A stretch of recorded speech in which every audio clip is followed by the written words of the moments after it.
నేస్తాలైన శ్రీరుద్ర వారి మట్టి గణేశ విగ్రహాలు ఇప్పుడు అన్ని రత్నదీప్ స్టోర్స్ లో లభ్యం. త్వరపడండి. ఏపీలో కురిసిన భారీ వర్షాలు తీవ్ర విషాదాన్ని తెచ్చిపెట్టాయి. ఎన్నో కుటుంబాలు రోడ్డు మీద పడ్డాయి. ఎంతో మంది నిరాశ్రయులుగా మారిపోయారు.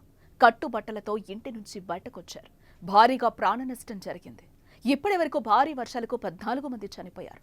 విజయవాడలోని మొగల్రాజుపురంలో కొండచెరువులు విరిగిపడి 6, ఇతర ఘటనలో పలువురు ప్రాణాలు విడిచారు. బుడమేరు వరద ఉధృతికి గుణదలలోని విజయనగర కాలనీకి చెందిన తండ్రి కొడుకు మరణించడం తీవ్ర విషాదాన్ని నింపింది. ఇంకా చాలా మంది గల్లంతయ్యారు. పలువురు గాయపడ్డారు కూడా. ఎన్నో కుటుంబాలు తీవ్ర శోకంలో మిగిలిపోయాయి. చాలా చోట్ల ఆయన వారి జాడ తెలియక వారు ఏమయ్యారో అనే బాధతో కుటుంబ సభ్యులు అల్లాడిపోతున్నారు. అయితే కొందరిని వరద మళ్లీ కలుపుతోంది. తాజాగా తప్పిపోయిన ఫ్యామిలీ మెంబర్స్ మళ్లీ కలవడంతో తాజాగా విజయవాడలో భావోద్వేగ దృశ్యాలు నెలకొన్నాయి.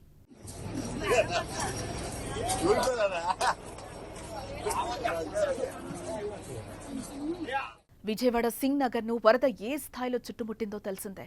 జలదిగ్బంధమైంది సింగ్ నగర్. ఈ క్రమంలోనే ఓ కుటుంబ సభ్యులు చెల్లాచెదరయ్యారు. ఎవరు ఎక్కడున్నారో తెలియదు, ఏమయ్యారో తెలియదు. తండ్రి ఆచూకీ తెలియక కొడుకు, కొడుకు ఆచూకీ తెలియక తండ్రి 2 రోజుల నుంచి దిగులు చెందుతూనే ఉన్నారు. చివరికి నేడు ఒకరినొకరు కలుసుకున్నారు.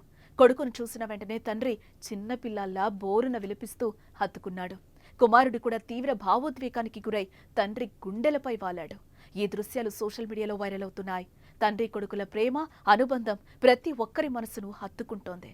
దీనిపై మీరేమంటారో కామెంట్ చేయండి.